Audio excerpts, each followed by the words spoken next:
It's interesting you were saying earlier about, you know, why young men in particular are kind of confused by all of this stuff.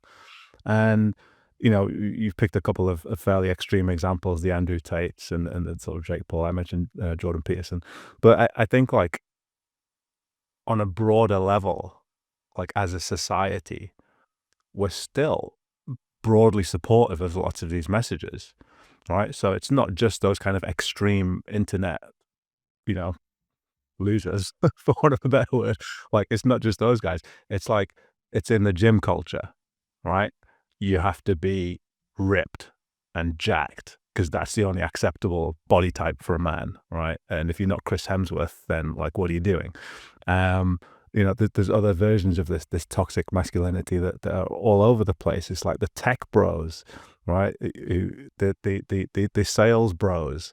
You have to be making all of this money and you have to be doing it, without actually doing any work. And if you're not doing that, then you're a loser, like you're a beta male or whatever.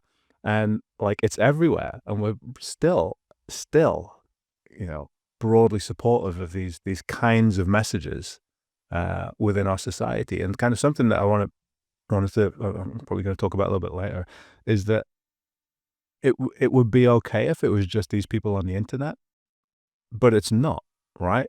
We've got our politicians and our media, like Donald Trump is the president of the United States.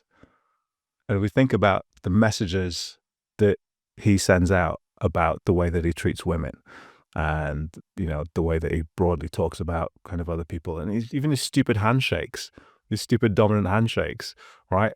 He's the president of the United States. We live in a society where we raise people like that to the top. So it's no wonder that it's confusing when we're trying to say, look, this isn't necessarily what masculinity is, but our society is telling us that actually, like, that's rewarded.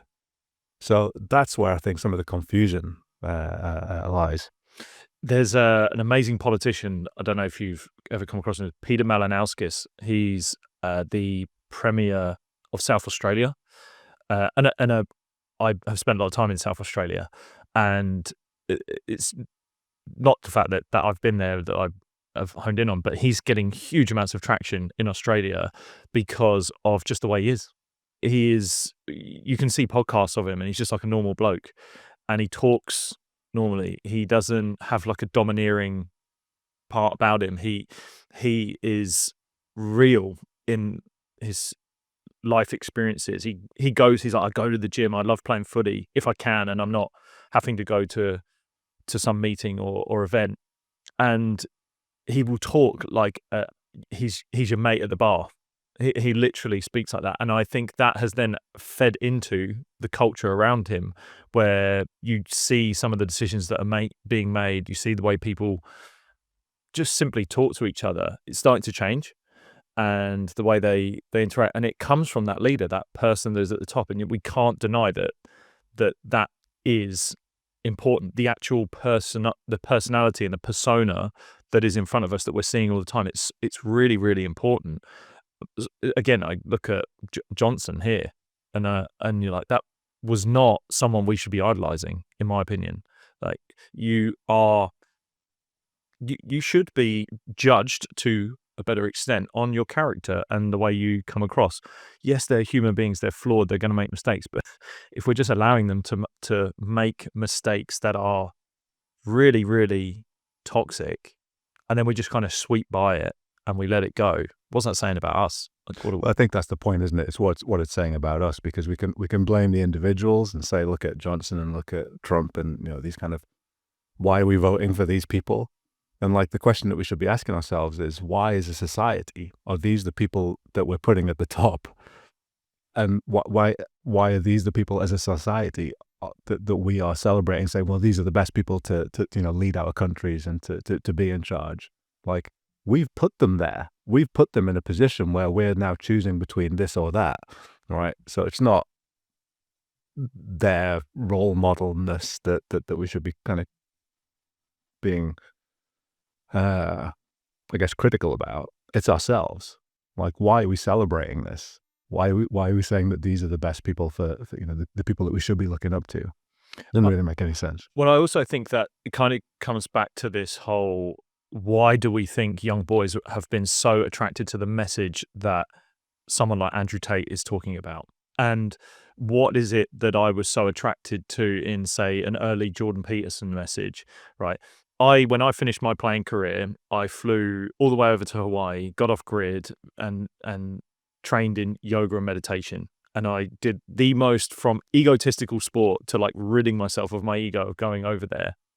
And when I came back, then I'd gone from this massive sort of, I guess you could class internal sport as a bit more right wing, right? And then going into a very left wing culture over in Hawaii and the yogic philosophy.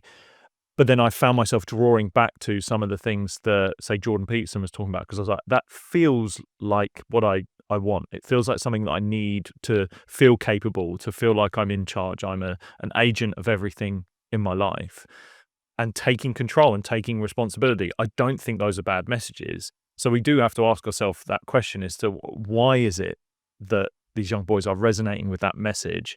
Is it because the message that we've been sending to be vulnerable, to be open, has been over amplified with the branding of anything else that is slightly masculine, that brings strength, brings capability, as that being toxic, and that's just been brandishly branded, that all those traits are just toxic, and everything else that's like vulnerable and open and emotional Yeah. is exactly what you want to be. Yeah, but I think this is where some of the confusion lies, isn't it? Because that branding is purposeful. Like that's deliberate. When we talk about toxic masculinity, like you and I know that that doesn't necessarily mean that every aspect of traditional masculinity is toxic. It means that there are certain behaviors and characteristics of masculinity that can be toxic, all right, and can have pretty negative consequences. So this idea again of like dominance and power, right? Well, that has consequences. The ideas that Andrew Tate is selling around, um, uh, women being there as objects, right? And kind of for men to do what they want with, because men are the more powerful sex, and men should be right. Those ideas like are toxic. That's not saying that like being strong is toxic. That's not saying that some of those traditional kind of gender roles are kind of toxic. So we know that, but that idea is deliberately manipulated. Like they're saying that being a man is toxic. Well, no, nobody's saying that. Nobody's saying that. Right? You're deliberately misinterpreting that to sell your own particular brand of masculinity. Right? So we've got to be a little bit careful there. Um, but I think the important thing here is that toxicity, it like that's the same toxic masculinity that has consequences in terms of the increase in violence against women and girls, right? Like that's the same toxic masculinity that is impacting on men's own mental health. Like we are damaging ourselves, right? And until we join those dots, right, nothing's gonna change. Like we've got to realize that they're one and the same thing. Have you ever come across the comedian Daniel Sloss? I haven't, no.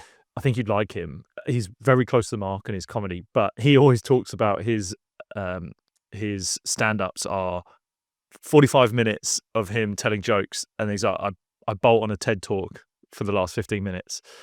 And there is one, and I think it's X. I think it was called X, was this particular show. But he spoke a lot around rape in it, and it was hard hitting.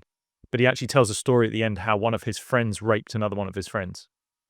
But the message he sends is there's a really powerful message that he said. He said, we as men, we have to actively be involved, because he said, if 9 out of 10 men are good, but one is shit, and the other 9 do nothing, they may as well not be there.